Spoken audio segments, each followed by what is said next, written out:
Hola, buenas tardes a todos. Espero que se encuentren muy bien.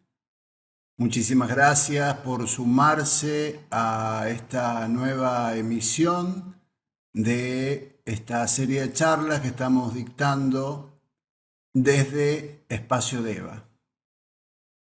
Comenzamos, como siempre lo hacemos, dando los agradecimientos a la directora de la escuela, Cecilia Brusa, que hace posible que esto esté funcionando, que estemos en contacto permanentemente. También, por supuesto, a nuestros docentes, como Romina Moreno, como Alfredo Sosa, como Josefa Ordax, que siempre nos están apoyando y ayudando en nuestra escuela.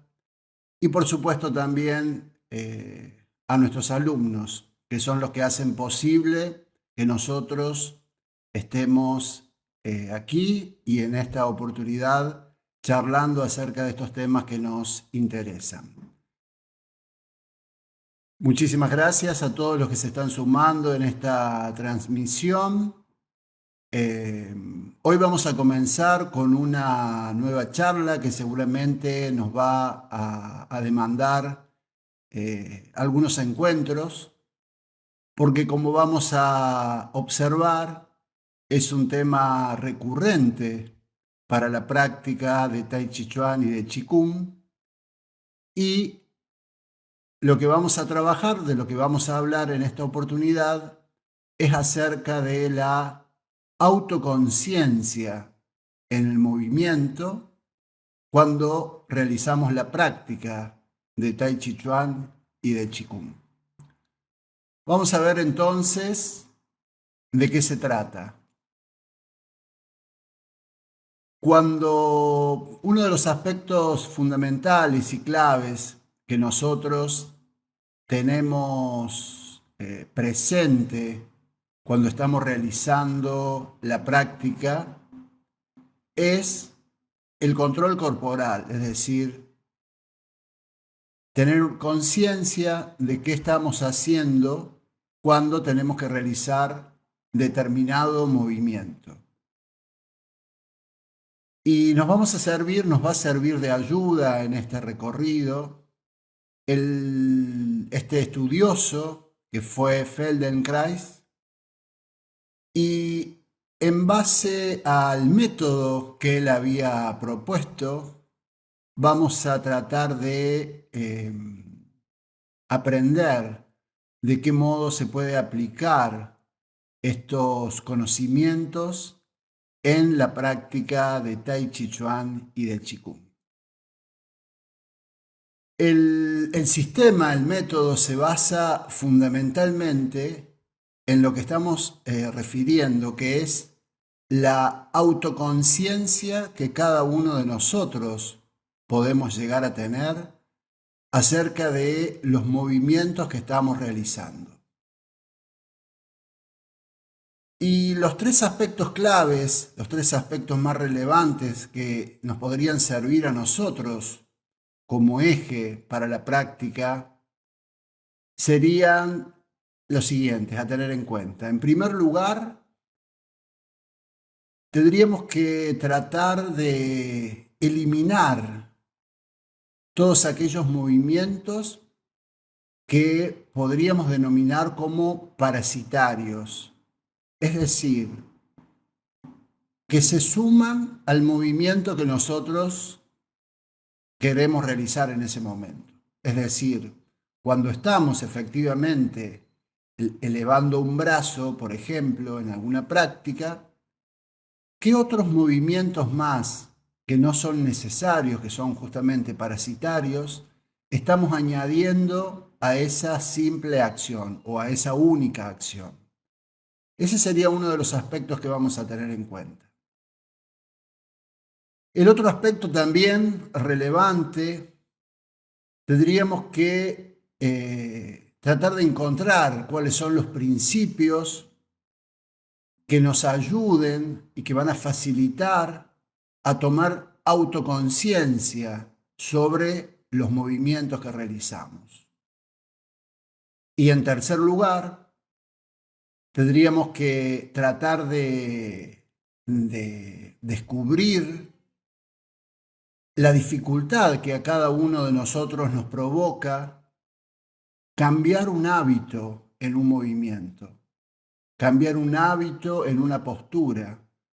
¿Cómo hacemos para modificar un patrón de movimientos que nos acompaña y que tenemos que, cuando estamos aprendiendo, en el caso del Tai Chi Chuan, una forma de Tai Chi Chuan, que lo añadimos a ese movimiento? ¿Y cómo hacemos también, por ejemplo, en la práctica de algún sistema de Qigong? ¿Cómo hacemos para cambiar hábitos en la postura y hábitos en los movimientos que no son deseados, que no son los requeridos y los necesarios cuando nosotros estamos realizando alguna acción? Si les parece bien, vamos a comenzar con estos tres temas que habíamos propuesto. Vamos a prestar atención al primer aspecto, al primer eje, que tiene que ver en de qué modo podemos eliminar los movimientos parasitarios que se suman en cada una de las acciones que nosotros realizamos.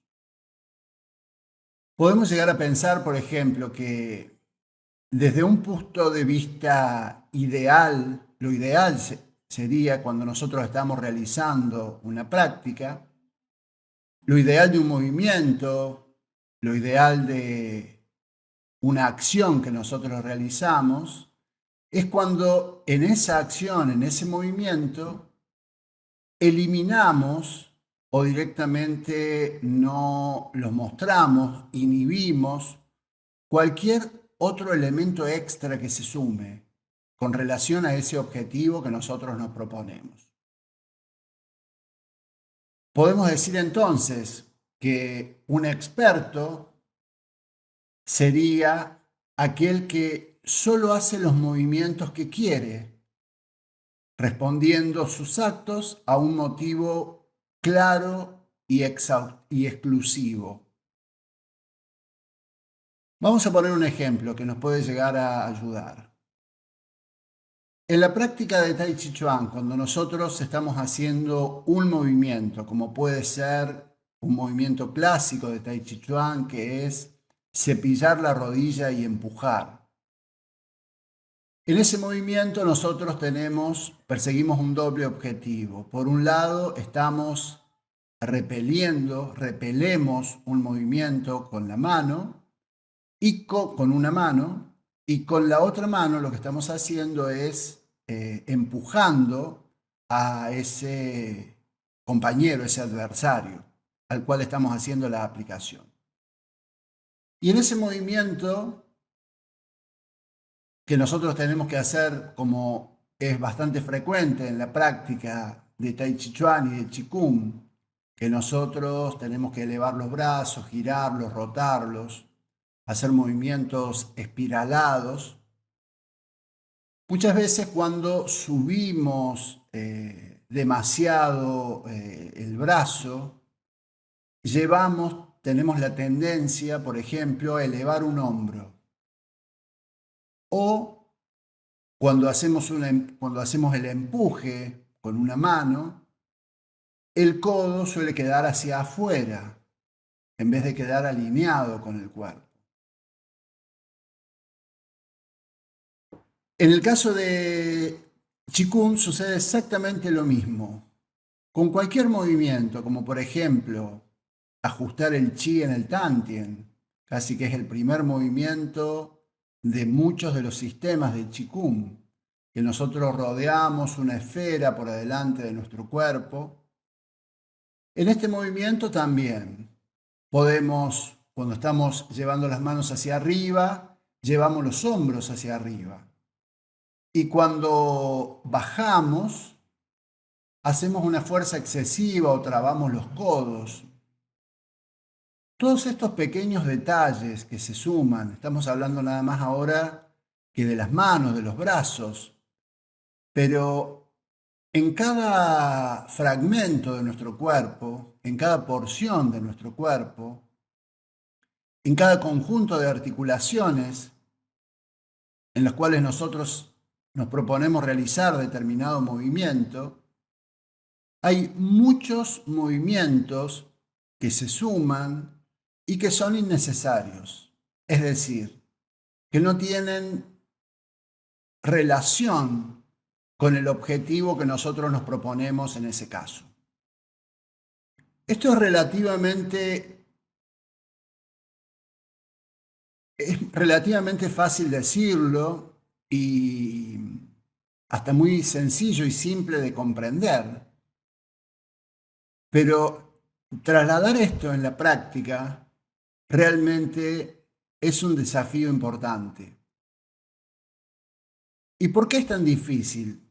Porque, por ejemplo, en acciones muy sencillas que nosotros realizamos a diario, ya no hablemos de la práctica de una forma o de un sistema de movimientos. Pensemos en movimientos simples, cotidianos que nosotros realizamos, acciones. Peinarnos, sentarnos, ponernos a leer, a mirar algo. En cada una de estas acciones que nosotros estamos realizando, vamos introduciendo contracciones musculares que son innecesarias y que no guardan relación con ese fin que nosotros nos hemos propuesto. Uno de los ejemplos más habituales son los que se manifiestan en el rostro, como por ejemplo fruncir el ceño, eh, apretar las mandíbulas, como les comentaba recién, levantar los hombros, y así muchos movimientos, muchas acciones que no guardan un fin específico al que nosotros estamos persiguiendo en ese momento. El primer paso para esto, que es un camino muy arduo, porque si nos observamos con atención, nos vamos a dar cuenta la cantidad de movimientos parasitarios que cada uno de nosotros manifestamos en la práctica, y si nos ponemos a revisar aquellas acciones cotidianas en las cuales también sumamos estos movimientos parasitarios, nos vamos a dar cuenta que muchos movimientos parasitarios nos acompañan. El primer paso, lo que nosotros tenemos que tratar de descubrir al principio, es tratar de localizar cuáles son estos movimientos parasitarios. Y como suele suceder en los practicantes, ya sí ahora hablando de los practicantes de Qigong o de Tai Chi Chuan, nos vamos a dar cuenta que estos movimientos parasitarios se manifiestan de manera más evidente cuando estamos aprendiendo el movimiento. Cuando somos practicantes que recién comenzamos a realizar la práctica, cuando estamos aprendiendo los primeros movimientos, estos movimientos parasitarios prácticamente nos pasan desapercibidos, porque estamos ocupados en tratar de resolver otros aspectos. El primer aspecto es justamente cómo aprendemos el movimiento que el profesor, el instructor o el maestro nos ha indicado. Es decir, que en este caso es totalmente lógico y natural que esto suceda, y aquí se pone en evidencia lo que nosotros traemos a las clases, lo que nosotros traemos a la práctica. Es decir, el hábito que nosotros hemos generado durante mucho tiempo para resolver el modo en el que nos vamos a mover. Que en cada uno de nosotros es único, es particular, es como una huella, es como una huella digital que tenemos cada uno de nosotros, que se pone de manifiesto cuando estamos aprendiendo un movimiento. Pero incluso también en practicantes avanzados, también se pone de manifiesto cuando estos movimientos parasitarios, que en una forma que ya hemos practicado o en un sistema de movimientos, si lo hemos practicado durante mucho tiempo y lo hemos corregido y hemos podido avanzar en detalles, estos movimientos tienden a inhibirse, a permanecer ocultos, los movimientos parasitarios. Ahora bien, cuando surge algún cambio, o por ejemplo, cuando aprendemos, añadimos un nuevo movimiento, nuevamente vuelven a ponerse de manifiesto los movimientos parasitarios. Así que el trabajo con esto, en este aspecto, es un trabajo muy arduo y de mucho foco, mucha atención a lo que estamos realizando.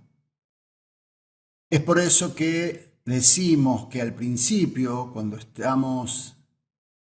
ponemos en foco, cuando prestamos atención a los movimientos parasitarios, nuestra atención ya empieza a fijarse en pequeños detalles, en pequeños gestos, como los que mencionábamos recién, tan pequeños y tan simples como puede ser apretar las mandíbulas, levantar los hombros o fruncir el ceño, levantar una ceja, por ejemplo.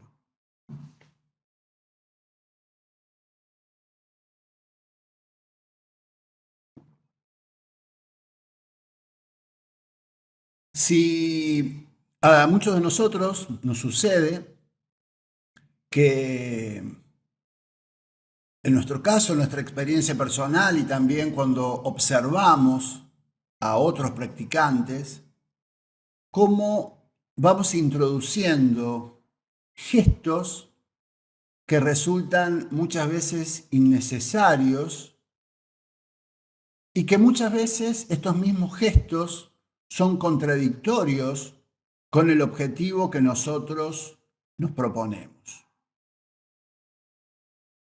Un caso que resulta evidente es, por ejemplo, en las prácticas de las posturas estáticas. En la postura estática se hace más evidente cualquier pequeño movimiento, cualquier movimiento parasitario, porque justamente, aparentemente, no tenemos que hacer nada, solamente nos tenemos que quedar quietos. Pero es muy recurrente y es en la experiencia personal y también al haber observado a muchos de nuestros alumnos, que cuando estamos realizando una posición, una postura estática, en la cual tenemos que buscar relajación, calma, eje, equilibrio, se suele manifestar en el rostro una tensión que es una tensión innecesaria. Eh, por eso los maestros siempre nos indican y nos dicen que cuando uno logra un estado meditativo o un estado contemplativo, es como si se nos dibujara una sonrisa. Cuando se nos dibuja una sonrisa, todas las tensiones que hay en el rostro, me refiero a esa sonrisa interna de la cual se habla, toda esa tensión que hay en el rostro, en la frente, en las cejas, en el entrecejo, en las mandíbulas, tienden a desaparecer.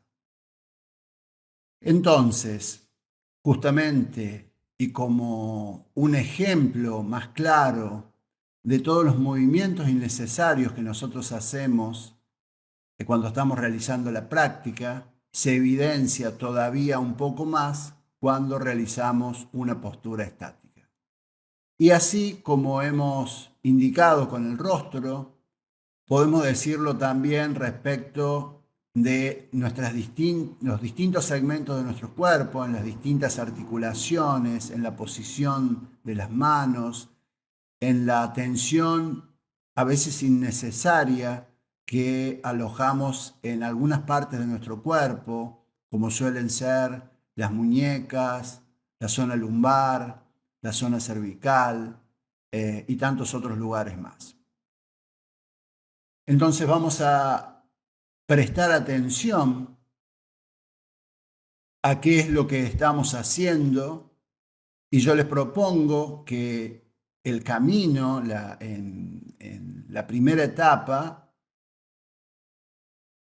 poner en práctica esta autoconciencia, este modo de primero hacer un relevamiento de los movimientos parasitarios que cada uno de nosotros tenemos, o con posturas estáticas o con movimientos que sean muy conocidos por nosotros, en los cuales no tengamos que pensar cómo realizarlo, sino que simplemente disponernos a practicarlos y de ese modo vamos a descubrir toda esa carga que la mayoría de las veces es innecesaria y que conspira contra el resultado que nosotros nos proponemos realizando la práctica de Tai Chi Chuan y de Qigong.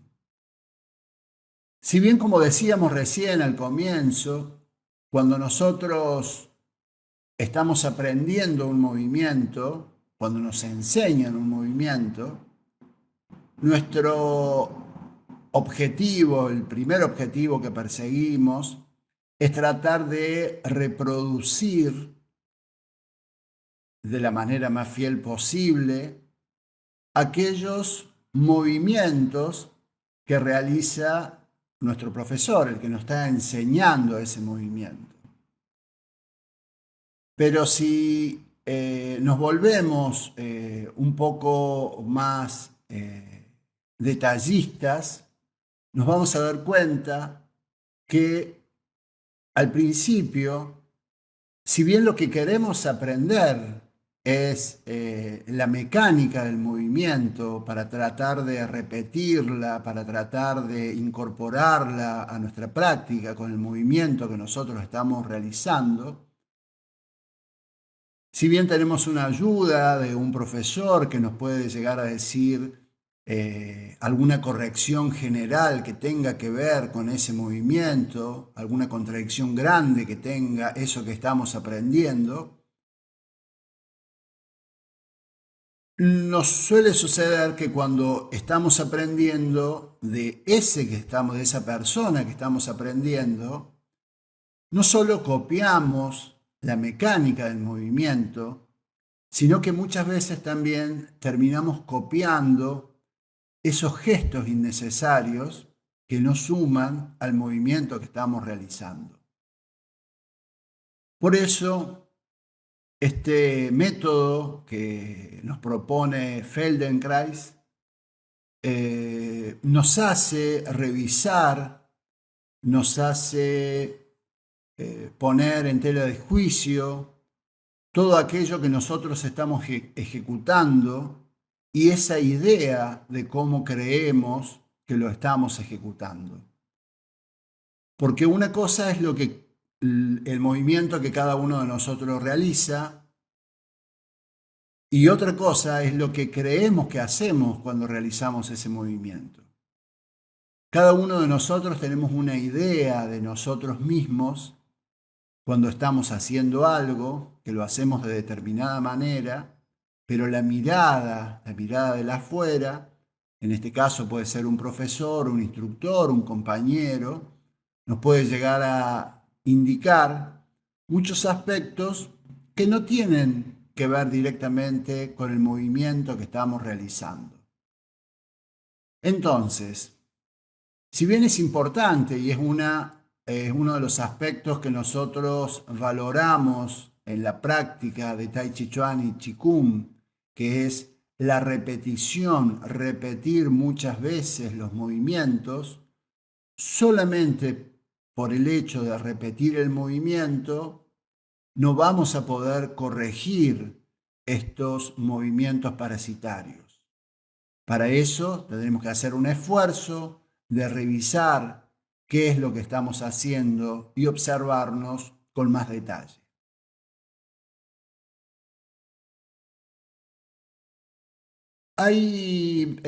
Feldenkrais nos sirve su método, eh, como por ejemplo para observar que sucede muchas veces que muchos alumnos sienten que pueden repetir los movimientos y no obtienen los progresos que están esperando, digamos.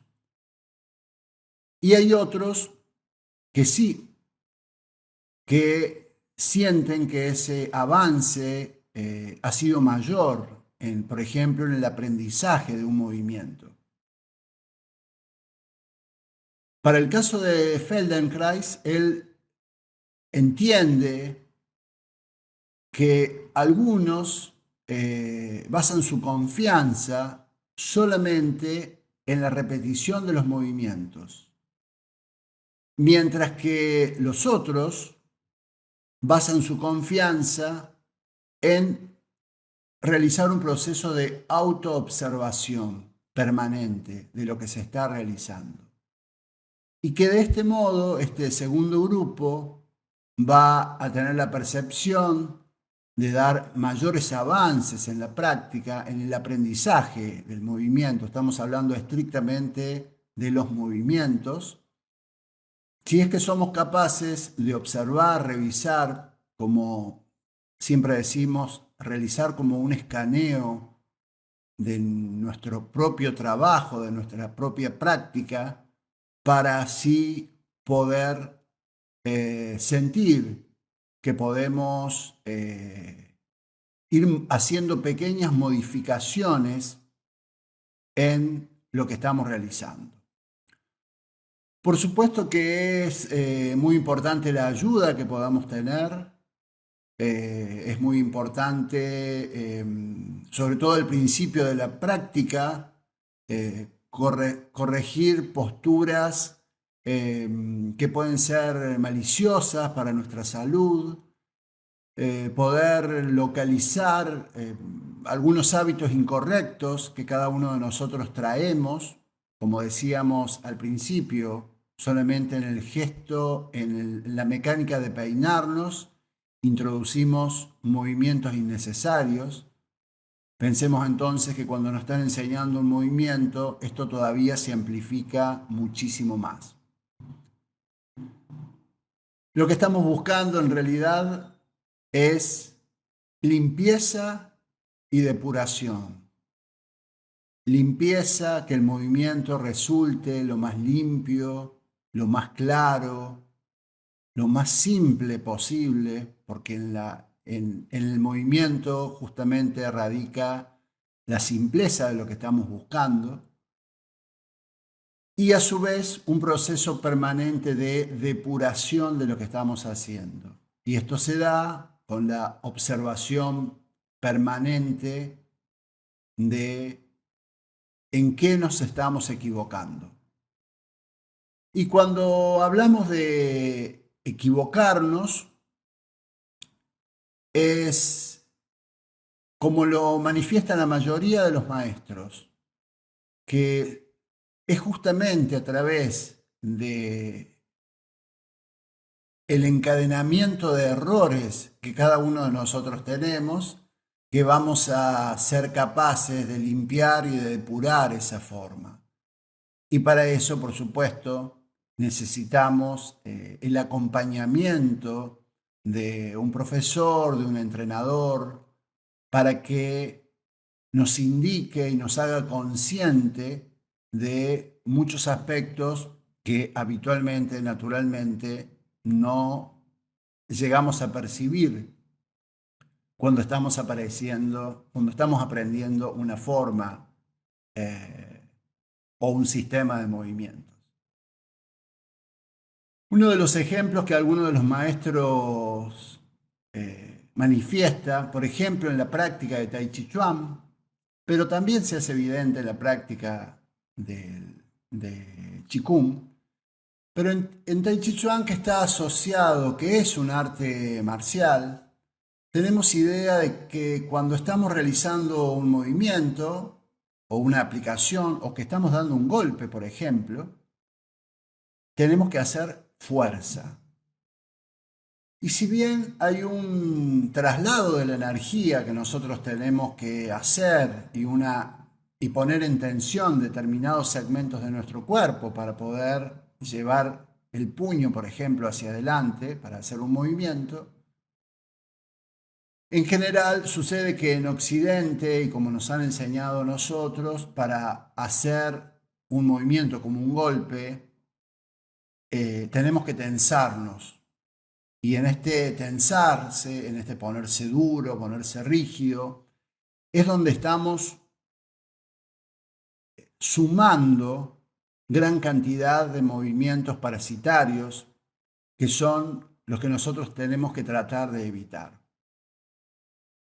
Es por eso que en la práctica de Tai Chi Chuan y de Qigong, en donde nosotros buscamos mucha suavidad en los movimientos, y siempre hablamos de una tensión activa o una relajación activa que nosotros realizamos con la ejecución de los movimientos, que es la relajación o la tensión justa y necesaria que requerimos para la realización de un movimiento, pero no más que eso.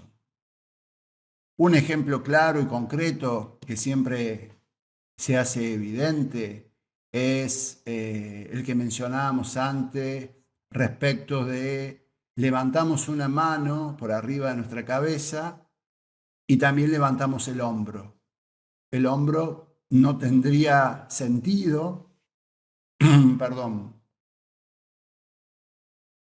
porque en realidad para la elevación de ese brazo, de esa mano, no es necesario elevar el hombro, a menos que el movimiento así se lo proponga. Pero es clásico esta tensión innecesaria que sumamos en la zona de los trapecios cuando estamos realizando alguna acción con estas características.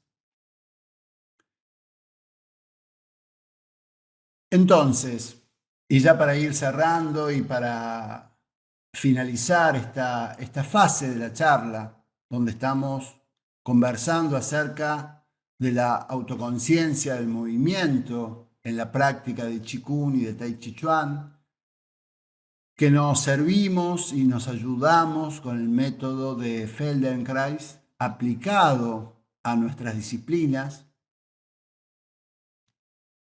podemos observar que estos hábitos, estos movimientos parasitarios, no aparecen solamente en las fases iniciales del aprendizaje, sino que se ponen de manifiesto aún cuando alguien puede tener mucha experiencia en la práctica, cuando se propone algún cambio, ya sea que realice la misma forma o la misma postura estática, por ejemplo, pero esa con una pequeña variación, como por ejemplo la posición de las manos o la altura en la flexión de las piernas, como solo un pequeño cambio hace que esos hábitos parasitarios vuelvan a ponerse de manifiesto. Eso es lo que vamos a prestar atención entonces. Y para eso, lo que nos propone Feldenkrais es justamente trabajar, tomar conciencia.